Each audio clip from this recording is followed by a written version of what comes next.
अप्रैल 2025 IIT Delhi में boys hostel में लिट्टी चोखा खाने के बाद आधे से ज्यादा स्टूडेंट्स को फूड पॉइजनिंग हो गई। डायरिया, उल्टी, बुखार, इतना बुरा हाल हो गया कि एग्जाम एक हफ्ते से पोस्टपोन करने पड़े।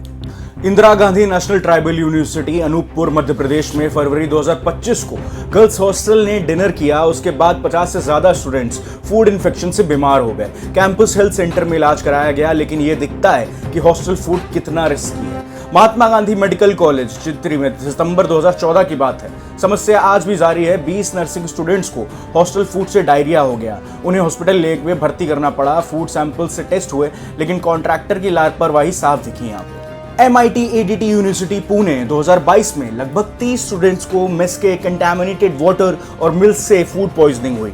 डायरिया और उल्टी के केसेस और बढ़ गए और जांच में यह पता चला कि जो डेयरी प्रोडक्ट्स वो कंज्यूम कर रहे थे वो एक्सपायर्ड थे। IIM कोझिकोडे जुलाई 2023 में स्टूडेंट्स ने शिकायत की कि मेस में हाइजीन की कमी है। एक्सपायर्ड डेयरी, पुराना आटा, गंदे किचन, कई स्टूडेंट्स बीमार पड़ रहे हैं और ये प्रीमियर इंस्टीट्यूट है IIM, तब भी ऐसा हो रहा है। वजह क्या है इसके पीछे? दोस्तों, आज बात करेंगे उस दर्द की जो हर कॉलेज स्टूडेंट्स की जिंदगी का हिस्सा बन गया है, हॉस्टल मेस का खाना।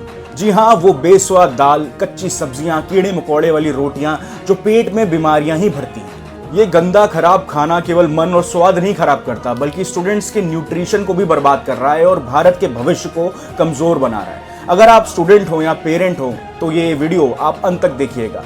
वीडियो अगर दोस्तों पसंद आए तो इसको लाइक करिएगा, कमेंट्स में जरूर अपनी राय शेयर करिएगा मुझसे। आप किस कॉलेज में हैं या आपके साथ भी ऐसा हुआ है या नहीं।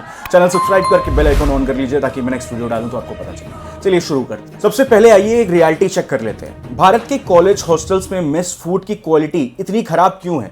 न्यूज रिपोर्ट्स बताती हैं कि कॉन्ट्रैक्टर्स को सबसे सस्ता रेट देने पर चुना जाता है और इसी हिसाब से उन्हें वहां की मेस या कैंटीन जो भी होती है उसकी ओनरशिप दे दी जाती है। कॉन्ट्रैक्टर्स की क्वालिटी का कोई चेक नहीं होता। FSSAI लाइसेंस तक नहीं होता है इनके पास। ये बस इनके जो पर्सनल रिलेशन है कॉलेज से, तभी आप देखें कि जितनी ये मेस या कैंटीन होंगी ये किसी कॉलेज ओनर या वहाँ का जो डीन होगा, जो भी वहाँ का प्रिंसिपल होगा, उसके किसी रिलेटिव की ही होगी या फिर जान पहचान में होगा किसी को, तो उसको दे दी जाएगी ताकि कॉलेज की भी जेब खर्ची कम हो। और स्टूडेंट तो आता ही बकरे जैसा है हलाल होने, इतनी मोटी मोटी फीस दे रहा है वो हर सेमेस्टर की, पर खाने में उसको ये 2 कौड़ी का खाना मिल रहा है। जनवरी 2024 में हैदराबाद के उस्मानिया यूनिवर्सिटी की गर्ल्स हॉस्टल में 10 से 20 स्टूडेंट्स को अनहाइजीनिक फूड से पेट की समस्या हो गई। स्टूडेंट्स ने प्रोटेस्ट किया क्योंकि शिकायतें कोई सुन ही नहीं रहा था। कुरुक्षेत्र यूनिवर्सिटी में भी कीड़े मिलने पर गर्ल्स हॉस्टल में हंगामा मच गया। इसका वीडियो भी वायरल हुआ था।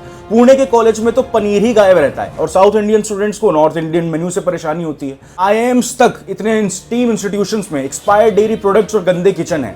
स्टूडेंट सोशल मीडिया पर चिल्लाते रहते हैं कि मेस का खाना बहुत बुरा है, हम फूड डिलीवरी करनी पड़ती है, जोमेटो पे खर्चा हो रहा है, पर कोई सुनवाई नहीं होती। 2016 में MCM DAV कॉलेज के स्टूडेंट्स ने क्लासेस ही बॉयकॉट कर दी थी क्योंकि उनके मेस और किचन में खाना अच्छा नहीं बन रहा था।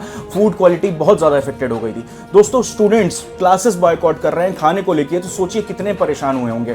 और खाना दोस्तों एक बेसिक नेसेसिटी है। आप अच्छा खाना नहीं प्रोवाइड कर पा रहे हैं उन स्टूडेंट्स को जो आपके यहाँ पढ़ने आते हैं, सुबह सुबह घर से निकलते हैं या हॉस्टल से निकलते हैं और खाली पेट क्लास में बैठते हैं क्योंकि मेस का खाना इतना खराब होता है। फिर वो बाहर जाते हैं कॉलेज से चल के इतनी दूर दूर तक, तब उनको बाहर का खाना पड़ता है। वो अपनी मेस की भी फीस दे रहे हैं, बाहर किसी ठेले पे या किसी ढाबे पे खा रहे हैं, तो वहाँ पे अलग से पैसा खर्चा करना पड़ रहा है। फिर क्लास के लिए लेट हो रहे हैं। इन सब में कितना नुकसान होता है एक स्टूडेंट का। अब सवाल यह है कि खराब फूड स्टूडेंट्स के न्यूट्रिशन को कैसे प्रभावित करता है। रिसर्चर्स बताती है कि यूनिवर्सिटी स्टूडेंट्स पहले से ही एकेडमिक स्ट्रेस और इकोनॉमिक प्रॉब्लम से खराब ईटिंग हैबिट्स को डेवलप कर लेते हैं। मेस फूड में प्रोटीन नहीं होता, विटामिन और मिनरल्स की भारी कमी होती है। स्टडीज दिखाती है कि हॉस्टल स्टूडेंट्स मेल न्यूट्रिशन का शिकार ज्यादा से ज्यादा हो रहे हैं और ये बढ़ता जा रहा है। कैलोरी डेफिसिट, कैलोरी डिफिशियंसी बढ़ रही है, प्रोटीन की कमी जो ग्रोथ को रोकती है। इसका रिजल्ट क्या होता है? नतीजा ये निकलता है कि बीमारियां बढ़ती रहती हैं। इंडिया में ओबेसिटी रेट 1990 से 2019 तक 24% बढ़ चुका है क्योंकि प्रोसेस्ड फूड और अनहेल्दी डाइट ज्यादा से ज्यादा बढ़ रही है।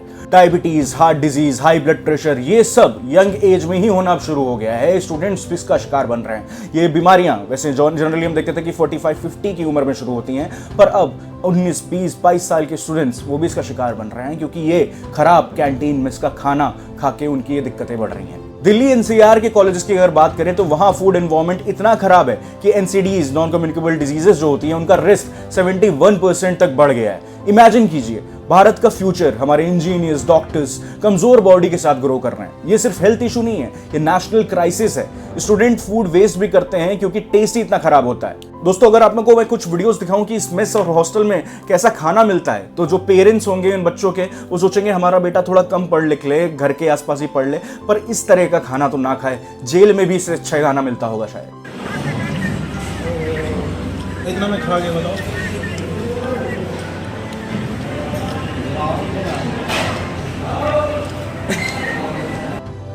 दाल है और क्या है भाई, ये पनीर की सब्जी है, पनीर की सब्जी, रोटी है। हाँ,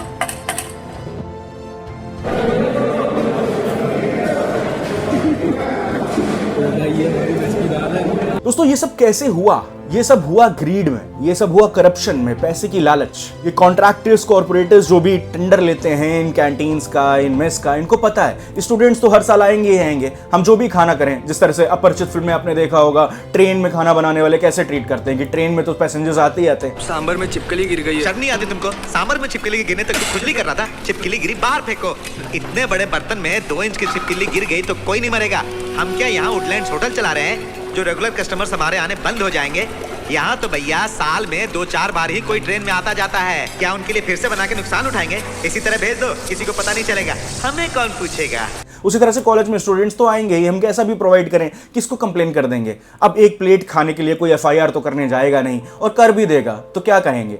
एनजीओ चलाते हैं ऐसी मेस, और एनजीओस पे ऐसे केसेस नहीं बन सकते क्योंकि स्टूडेंट्स एक इकोनॉमिकल प्लेट डिजर्व करते हैं, उनको सस्ता खाना चाहिए। तो कहने को हर बार हो जाता है अब इतने रुपए में भैया इतना ही मिलेगा, इसमें क्या आपको 5 स्टार की थाली ला के दें? तो 5 स्टार की थाली मत दो, पर कम से कम खाने लायक तो खाना दो। इसका अगर हम कंपैरिजन करें, एक टाइम था जब प्राचीन भारत में गुरुकुल से हम इसको अगर कंपेयर करते हैं, तो वो दौर जब एजुकेशन सिर्फ किताबी नहीं थी, होलिस्टिक थी। यजुर्वेद में लिखा है कि मिल्क, घी, हनी, राइस, बार्ली, दाल, फल सब समृद्धि के लिए जरूरी है। गुरुकुल्स में जो फूड सर्व किया जाता था कैंटीन में, वो आयुर्वेदिक था, सात्विक डाइट जिसे कहते हैं, शुद्ध, न्यूट्रिशियस, बैलेंस्ड। महाभारत में राइस, वेजिटेबल्स का जिक्र है, खीर का जिक्र है, पुलाव जैसी डिशेस का हम जिक्र सुनते हैं। ऋग्वेद में बार्ली को मुख्य ग्रेन बताया गया है जो प्रोटीन और फाइबर से भरपूर होता है। स्टूडेंट्स को दान से फूड मिलता था, फ्रेश, सीजनल, हेल्दी खाना, कोई वेस्ट नहीं होता था क्योंकि कम्युनिटी शेयरिंग होती थी। इतिहासकार बताते हैं कि वैदिक काल 1500-500 BCE में फूड मेडिसिन था, अहिंसा और बैलेंस पर जोर दिया जाता था। और आज के मेस में इसका ठीक उल्टा होता है, जहां कॉन्ट्रैक्टर्स घाटे में ना जाने के लिए क्वालिटी काटते हैं खाने की।